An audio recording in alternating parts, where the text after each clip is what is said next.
நேயர்கள் அனைவருக்கும் வணக்கம். வெண்முரசு பன்னிரு படைக்களம் அத்தியாயம் 47. இசைச்சூதர் விதுரரை ஓர வழியால் நோக்கிய பின் விழி பரிமாறி விரைந்து பண்ணுச்சத்தை அடைந்து குடம் ரீங்கரிக்க விரல் நிறுத்தினர்.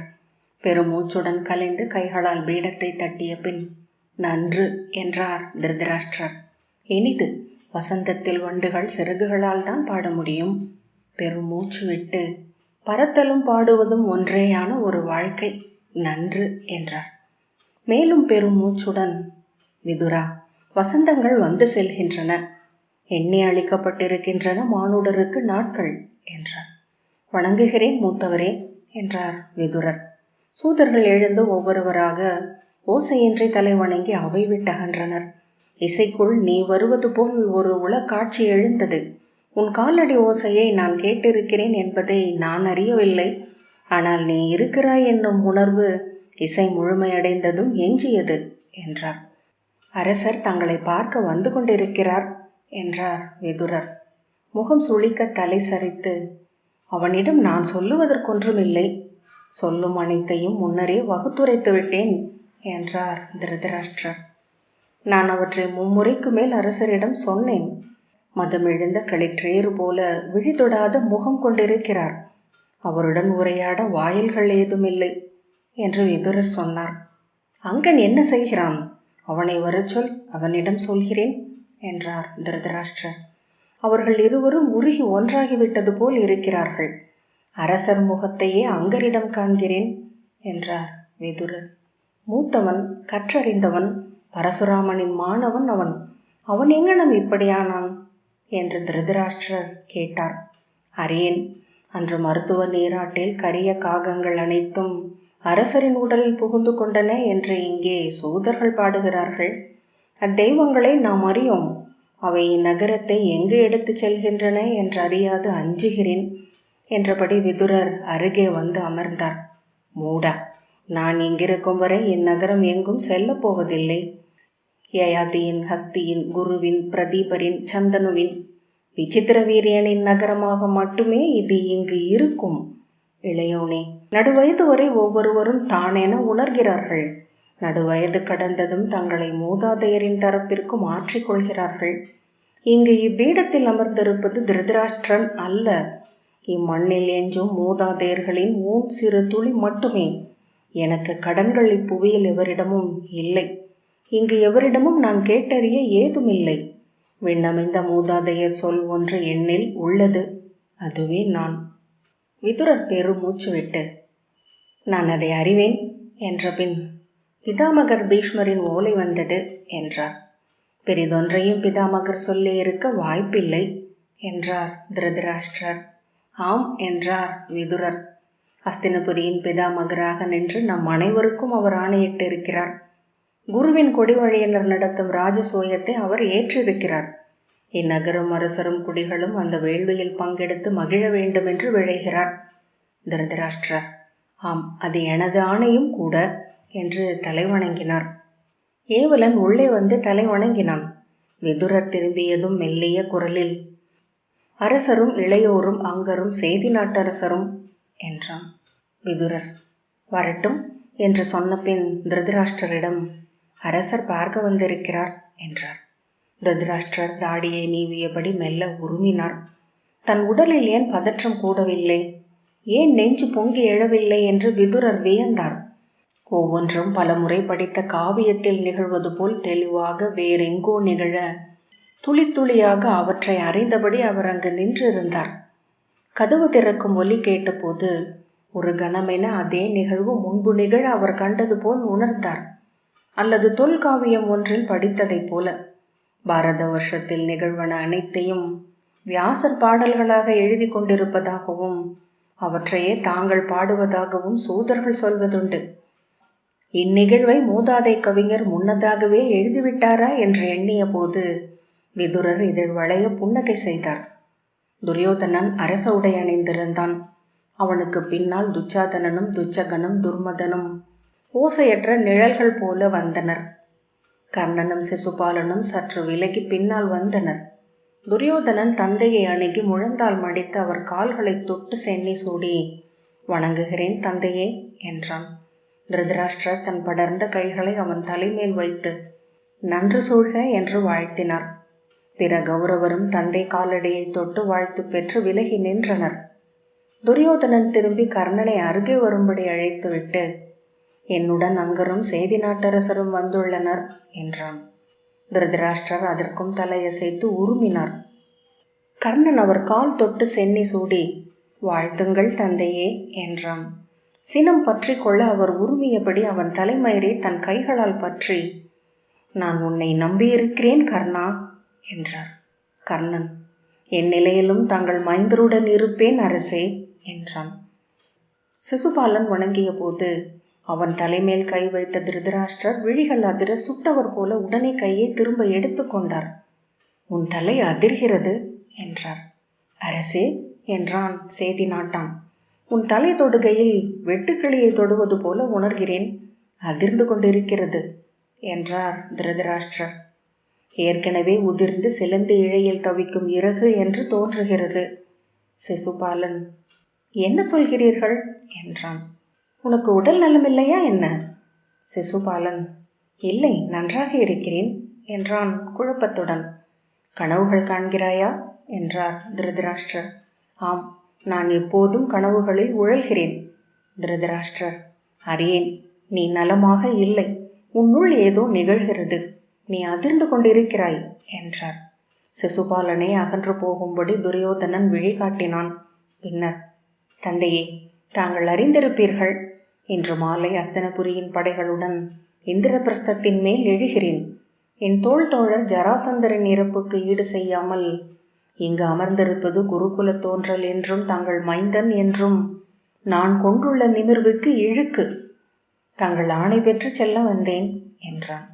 முகவாயை நீவியபடி, எனது ஆணையை முன்னரே அழித்து விட்டேன் என்றார் திருதராஷ்டிரர். ஆம், அது போர் அறியாத சூதர்களால் அளிக்கப்பட்டது என்று அவன் சொல்லி முடிப்பதற்குள், மூடா என்று கூவியபடி எழுந்த திருதராஷ்டிரர் தன் பெருங்கையை சுழற்றி ஓங்கி அவன் கன்னத்தில் அறைந்தார். அவ்வோசை இசை கூடத்தை அதிரச் செய்தது. தரை அதிரும் ஒலியுடன் மண்ணில் விழுந்த துரியோதனனை நோக்கி காலடி எடுத்து வைத்து முன்னால் சென்று ஓங்கி மிதித்தார் திருதராஷ்டிரர். அவன் மேலும் சுருண்டு விலகிச் சறுக்கி தூணில் முட்டி கையோன்று எழுந்தான். முதவரே என்றபடி திருதராஷ்டிரரின் கையை சென்று பிடித்து கொண்டார் விதுரர். பேரரசே, நிறுத்துங்கள் என்று கர்ணன் அவரது வலது கையை பிடித்தான். அவர்களை தூக்கி இரு பக்கமும் வீசிவிட்டு அவர் சின்னம் கொண்ட களிரென முழக்கமிட்டு முன்னால் செல்ல துரியோதனனை தம்பியர் தூக்கி அகற்றினர். எவர் முன் நின்று அச்சொல்லை எடுத்தாய், இழி மகனே? என் இளையோன் கால்களை தொட்டு வணங்கி பிழை பொறுக்க கோரிவிட்டு அதன் பின் அடுத்த சொல்லிடு. அதுவரைக்கும் நீ என் மைந்தன் அல்ல என்றார் திருதராஷ்டிரன். பதறும் கைகளுடன் யானை என ததும்பினார். எந்த துணிவில் என் முன் அச்சொல்லை எடுத்தாய்? இன்று வரை எவரும் அதை சொல்ல நான் ஒப்புக்கொண்டதில்லை. என் நகரில் நான் வாழும் வரை எவரும் அதை சொல்லப் போவதில்லை. பொறுத்தருள்க சிறிய தந்தையே என்று துரியோதனன் விதுரரிடம் சொன்னான். என்ன இது அரசே? இச்சொற்கள் வேண்டியதில்லை. அவர் உணர்வுகள் வேறு.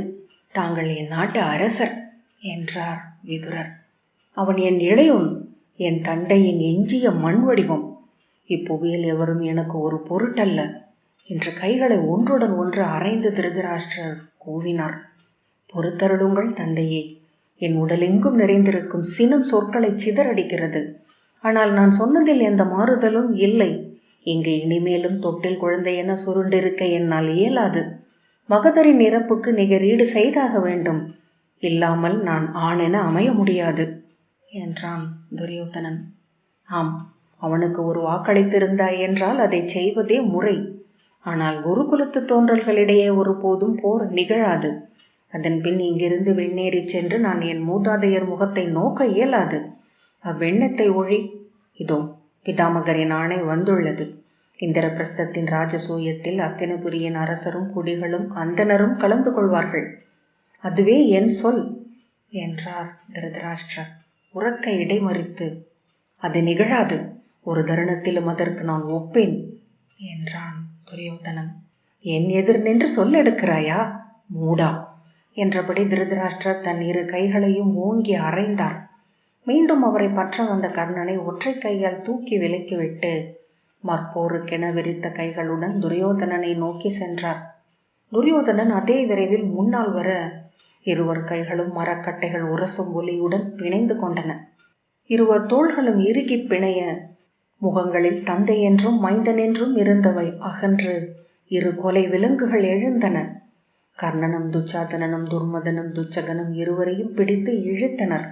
விதுரர் அரசே அரசே என்று கூவியபடி பதைத்து சுற்றி வந்தார். துச்சாதனன் திருதராஷ்டிரனின் உதைப்பட்டு தெரித்து விழுந்தான். துர்மதன் பின்னால் சரிய கர்ணன் மட்டும் அவர்களுடன் சுற்றினான். விதுரர் அரசே நிறுத்துங்கள், இக்கணம் உங்கள் கை தளரவில்லை என்றால் என் கழுத்தில் கத்தியை பாய்ச்சி கொள்வேன் என்று கூவினார். திருதராஷ்டிரனின் தசைகள் மெல்ல தளர்ந்தன. உருமலுடன் அவர் துரியோதனனை தூக்கி வீசிவிட்டு திரும்பி, எல்லாம் முன்னால் தான் மூடா, இவ்விழிமகன்களை இப்படி வளர்த்தவன் நீ.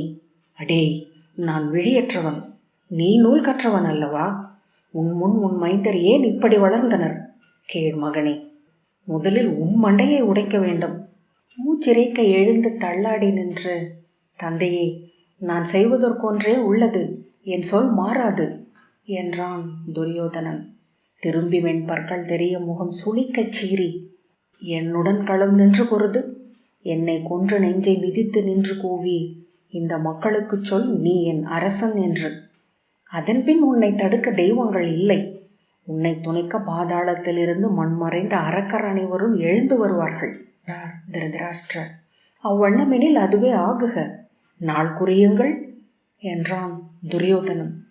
என்ன சொல்கிறாய் மூடா என்று மீண்டும் எட்டு வைத்து ஓங்கி அவனை அறைந்தார் திருதராஷ்டிரர். அவன் அவர் கைகளை பற்றி உடல் எங்கும் தசைகள் புடைக்க வளைத்து தாழ்த்தி, ஆம், அவ்வாறெனில் அவ்வாறே, நான் அறிவேன். அரை பொழுதுக்கு மேல் உங்கள் முன் நிற்கும் ஆற்றல் கொண்டவன் அல்ல நான். களத்தில் என் நெஞ்சு பிளந்திடுங்கள், என் குருதி பூசி வந்து உங்கள் மூதாதையரின் பீடத்தில் அமருங்கள்.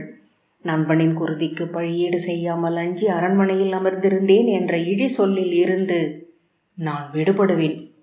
உங்கள் கையால் இருந்தால் எத்தயக்கமும் இன்றி சென்று சந்தனுவும் விசித்திர வீரியனும் அமர்ந்திருக்கும் நிறையில் நானும் அமர்வேன் என்று அவன் கூவினான். தொண்டை நரம்புகள் புடைத்து குரல் உடைந்து ஒலித்தது. விழிகள் சுரந்து இமைகளில் சிதறி நின்றன. திருதராஷ்டிரர் தளர்ந்து அவன் கையை விட்டார். மெல்ல பின்னடைந்து, விதுரா, மூடா, பிடி என்னை. சஞ்சயன் எழுந்து அவரை பற்றி கொண்டான். அவர் தளர்ந்த கால்களும் உடலும் நடுங்க பேரிடை அழுந்த பீடத்தில் விழுந்தார். என்ன சொல்கிறான் இந்த அறிவிலி என்று தலையை அசைத்தார். ஒன்று என்னை கொல்லுங்கள் தந்தையே, அல்லது ஆணையிடுங்கள். இன்று இரண்டில் ஒன்று நிகழாது, இப்பகல் தாண்டி செல்லாது என்றான் துரியோதனன். இன்று மாலை நான் உயிருடன் இருந்தேன் என்றால் இந்திரபிரஸ்தத்திற்கு எதிராக நம் படைகள் எழும். திருதராஷ்டிரர் விண்ணுக்கென இரு கைகளையும் விரித்து, மூதாதையரே, இங்கு நான் என்ன செய்ய வேண்டும், நான் என்ன செய்ய வேண்டும் என்று ஓலமிட்டார். விதுரா, மூடா என்று பெரும் சினத்துடன் அழைத்தபடி பீடத்தை தன் இரு கைகளாலும் அறைந்தார். சொல், உன் நெறிநூலில் என்ன சொல்லப்பட்டுள்ளது? சொல் இழிமகனே என்றார். விதுரர், என் சொற்கள் அனைத்தும் சொல்லப்பட்டு விட்டன அரசே. இறுதி நிலைப்பாடொன்றை ஒருவர் எடுத்துவிட்டால் அதற்கப்பால் இருப்பது இறப்பொன்றே என்றார். ஒன்று செய்கிறேன், நான் இறக்கிறேன் என்றபடி பீடத்தில் கையூன்றி திருதராஷ்டிரர் எழுந்தார். நான் இறக்கிறேன், அதன்பின் இந்நகருக்கான பொறுப்பை நான் சுமக்க வேண்டியதில்லை. மூதாதையருக்கு நான் மறுமொழி சொல்ல வேண்டியதில்லை என்று உடைந்த குரலில் கூவி திரும்பி, விப்ரா என்று அழைத்தார். தன் பீடத்திலிருந்து மெதுவாக எழுந்து வந்த விப்ரர், அரசே, எந்த தந்தையும் வாழ்நாளில் ஒருமுறை மைந்தனிடமிருந்து எதிர்கொள்ள வேண்டிய தருணம் இது. இதை கடந்து செல்லாமல் எவரும் வாழ்க்கை முதிர்ந்து சிதையேற இயலாது என்றார். நான் என்ன செய்ய வேண்டும் சொல். அறிவிலியே சொல், நான் என்ன செய்ய வேண்டும்? தாங்கள் சொன்னதுதான் முறை. அந்த அரசணிகளை கழற்றி வையுங்கள். தேர் ஒருக்கச் சொல்கிறேன். நாம் இருவரும் இந்நகர் உதிர்ந்து கிளம்புவோம். பேரரசி சத்தியவதியும் தங்கள் அன்னையரும் எறிந்த காட்டுத்தீ இன்னும் அக்காடுகளுக்குள் இருந்து கொண்டிருக்கும். அங்கே சேர்ந்து எறிவோம் என்றார் விப்ரர். ஆம், அது அணையாது என்றார் திருதராஷ்டிரர். அதுவே வழி, அந்த சிதையே எனக்குரியது. துரியோதனன் உரக்க, அவ்வண்ணமெனில் அதுவே ஆகுக. இனி எந்த உணர்வுகளுக்கும் நான் உள மடியப் போவதில்லை. தந்தை இறப்பதென்றால் அப்பழியை என் தலை அணியட்டும், என் குடிகள் இழிவு சூடட்டும். மூத்தார் சொல் கேட்டு உகந்தவை ஆற்றாது அரண்மனைக்குள் குறுகி அமர்ந்திருந்தேன் என்னும் சிறுமைக்கு அது மேல். தந்தையே, தங்கள் மைந்தன் என்று நான் இதுகாரும் இங்கு பணிந்திருந்தேன். என் தந்தை என்று தாங்கள் சற்றேனும் செருக்கியிருந்தால் பாஞ்சாலத்து இழிமகளின் காலடியில் நான் விழுந்து நகைப்புக்கிடமான போது அக்கணமே கிளர்ந்தெழுந்து படை கொண்டு எழ நீங்கள் ஆணையிட்டிருப்பீர்கள். இந்திரபிரஸ்தத்தின் ஐவரையும் தமது துணைவியுடன் இங்கு வந்து என்னிடம் பிழை பொறுக்கும்படி கோர பணித்திருப்பீர்கள். அவர்கள் என் சொல்லுக்கு கட்டுப்பட்டவர்கள் அல்ல என்றார் திருதராஷ்டிரர் தணிந்த குரலில். அப்படியென்றால் அவர்களை எதிரி என்று கருதுங்கள். உங்களை தந்தை என்று கருதாதவர்களிடம் உங்களுக்கு என்ன கடன் என்றான் துரியோதனன். எனது கடன் எனது இளையோனிடம் மைந்தா. நீத்தவருக்கு இருப்போர் ஆற்றும் கடனுக்கு மாற்றே இல்லை. அவர்கள் நம்மிடம் ஆணையிட முடியும். நாம் அவர்களிடம் பெரிதொரு சொல் சொல்ல இயலாது. இழிவுகளை தாங்கி சிரித்து விட்டேன் தந்தையே. நெறிமீறியவனாக என்னை உலகு அறியட்டும். அரக்கனாக அசுரனாக என்னை சூதர் பாடுக. கோழையாக கீழ்மகனாக ஒருபோதும் சொல்லலாகாது என்று துரியோதனன் சொன்னான். ஒருபோதும் நடவாது நான் இருக்கும் வரை தனக்குள் என திருதராஷ்டிரர் சொல்லிக் கொண்டார். காற்று தடித்து குளிர்ந்து நனைந்த மெத்தை என அவர்களை மூடிக்கொண்டது. பற்களை கடித்தபடி துரியோதனன் தலை தாழ்த்தி நின்றான். விப்ரர் அங்கிருந்தே, பேரரசி வந்திருக்கிறார் என்றார். வசுமதியா, இங்கா என்றார் திருதராஷ்டிரர் திகைப்புடன். ஆம் அரசே, நான் அவர்களை இங்கு வரச் சொன்னேன் என்றார் விதுரர். இங்கு வந்து இவை அனைத்தையும் அவளே அறிய வேண்டும் என்றார் திருதராஷ்டிரர். அன்னையர் மேலும் நுட்பமாக அறிகிறார்கள் என்று இன்று காலை எனக்கு சொல்லப்பட்டது என்றார் விதுரர். சுருதையா சொன்னாள்? அவள் அறிவுடையவள் என்றார் திருதராஷ்டிரர். திரும்பி விப்ரரிடம், வரச் சொல்லும் விப்ரரே என்றார். வாயில் திறக்க காந்தாரி பானுமதியின் கைகளை பற்றியபடி வந்தாள். அவளுக்கு பின் அசலையும் சத்தியசேனையும் வந்தனர். துரியோதனன் ஒரு கணம் என்ன செய்வதென்று அறியாமல் தவித்து பின்பு மெல்ல தணிந்து உடல் இயல்பாகி முன்னால் சென்று குனிந்து அவள் தாழ் தொட்டு வணங்குகிறேன் அன்னையே என்றான். அவன் தலையில் கை வைத்து நிறைவடைக என்று வாழ்த்தினாள் காந்தாரி. விதுரர் என்னை வரச் சொன்னார் என்று சொன்னாள். அது திருதராஷ்டிரரிடம் சொல்லப்பட்டது என்று அதன் ஒலியாலேயே தெரிந்தது. அவர் என்றார். அவள் துரியோதனனிடம், மைந்தா, இங்கு நிகழ்வன அனைத்தையும் அறிந்து கொண்டுதான் நேர்ந்தேன். என் சொல்லை வைக்கும் ஒரு தருணம் இது என உணர்கிறேன் என்றாள். துரியோதனன் தவிப்புடன் பானுமதியை நோக்கிய பின் அவள் கைகளை பற்றி, அன்னையே, தாங்களும் என்னை சிறுமை கொள்ள செய்யாதீர்கள். கல்லா இளஞ்சிறுவனாக அரண்மனையில் ஒடுங்க ஆணையிடாதீர்கள். அது ஒன்று தங்கள் மைந்தனாக நான் கோர ஏதுமில்லை. அவள் அவன் கைகள் மேல் கையை வைத்து, சுயோதனா, இங்கு நான் வந்தது அதற்கே. இப்படை நகர்வை நீ நிகழ்த்தலாகாது என்றாள். அன்னையே, என் இறப்புக்கு ஆணையிடுகிறீர்கள் என்றான் துரியோதனன். நான் பெண். இங்குள்ள பிறரை போல் சொல்லடிக்கு என் உள்ளத்தை முன்வைக்க அறியாதவள். இதுவன்று இப்போது பிரிதெதுவும் சொல்வதற்கில்லை. இன்று நீ வாழாவிருந்தே ஆக வேண்டும் என்றாள் காந்தாரி.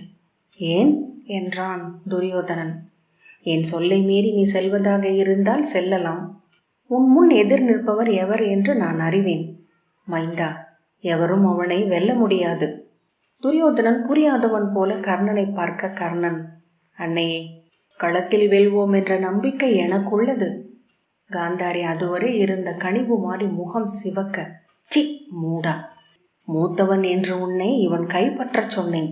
இழுத்து பெரு வெள்ளத்திலா விடுகிறாய் அறிவிலியே என்றபடி கையை ஓங்கினாள். கர்ணன் கை கூப்பி, நான் தங்கள் மைந்தனன்று பிறனல்ல என்றான். அவனுக்கிடும் ஆணையே உனக்கும். இங்கே இந்திரபிரஸ்தத்திற்கு எதிராக படை எழலாகாது. என் நிலையிலும் இரு தரப்பும் எதிர் நிற்கலாகாது. அவர்களை ஏற்றும் ராஜசூய வேள்வியில் நான் பேரரசருடன் சென்று அமர்வேன். என் மைந்தர்களும் அங்கு வருவார்கள் என்ற பின் கை நீட்ட அதை பானுமதி பற்றி கொண்டாள். இதற்கு அப்பால் ஒன்றும் சொல்வதற்கில்லை. இவ்வவைக்கு வந்து அதை சொல்ல வேண்டும் என்பதற்காகவே இத்தனை தொலைவு நடந்தேன். என் மைந்தன் நீ என்றால் நான் எதையும் உனக்கு விளக்க வேண்டியதில்லை, என் ஆணையே போதும் என்ற பின் செல்லலாம் என்று தலையசைத்தாள். பானுமதி அவள் கைகளை பற்ற சிறிய வெண்ணிற அடிகள் மரத்தரையை ஓசையில்லாது ஒற்ற எடைமிக்க உடல் ததும்ப திரும்பிச் சென்றாள். அங்கிருந்த அனைவரும் காற்று விலக திரைகள் அடங்குவது போல் உடல் தணிந்தனர். திருதராஷ்டிரர், அதுவே உகந்த வழி. எவ்வில்லத்திலும் இறுதி முடிவை அன்னையர் வந்து எடுப்பதே நன்று. கர்ணன், அரசே, நீங்கள் துணிந்து முடிவெடுத்து விட்டீர்கள். உங்களுடன் நான் இருப்பேன். பிரிதெவரும் என்னவர் அல்ல என்றான். துச்சாதனன், ஆம் மூத்தவரே, நாங்களும் உங்களுடையவர்களே என்றான். துர்மதனும் துச்சகனும் ஆம் என்றனர். திருதராஷ்டிரர் உரத்த குரலில் கை நீட்டி, இன்னமும் விளங்கவில்லை என்றால் நீ அரசன் என்று அமர்ந்திருக்க தகுதியற்றவன். இது ஆற்றி அழிக்கும் அன்னையரின் ஆடல். நீயும் நானும் அவ்விசைகளுக்கு நடுவே ஆடும் துகள்கள் என்றார். துரியோதனன் அவரை தளர்ந்த விழிகளால் நோக்கிய பின், படை எழ வேண்டியதில்லை அங்கரே, அன்னையின் சொல் நிற்கட்டும் என்றான். கால் குழைய கர்ணனின் தோளை பற்றியபடி செல்வோம் என்றான். சொல்லில்லாது தலைவணங்கி கர்ணன் திருதராஷ்டிரிடம் விடை பெற்றான். விடை பெறாது தன் உடல் எடை முழுக்க அவன் மேல் சுமத்தி துரியோதனன் நடந்தான். அவர்கள் ஒவ்வொருவராக அறை விட்டு நீங்குவதை விதுரர் நோக்கி நின்றார். தன் முகத்தில் புன்னகை இருக்கிறதா என்ற எண்ணம் அதன் பின்னரே அவருக்கு எழுந்தது.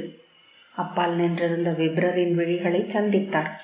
விப்ரரே என்று திருதராஷ்டிரர் கை நீட்டினார். என்னை அழைத்து செல்லும், என்னுடன் இரும். இந்நாளை ஒவ்வொரு கணமாக நான் கடந்து செல்ல வேண்டும் என்றார். விப்ரர் அணுகி திருதராஷ்டிரரின் கைகளை பற்றினார். வணங்குகிறேன் மூத்தவரே என்ற பின் விதுரர் வெளியே நடந்தார்.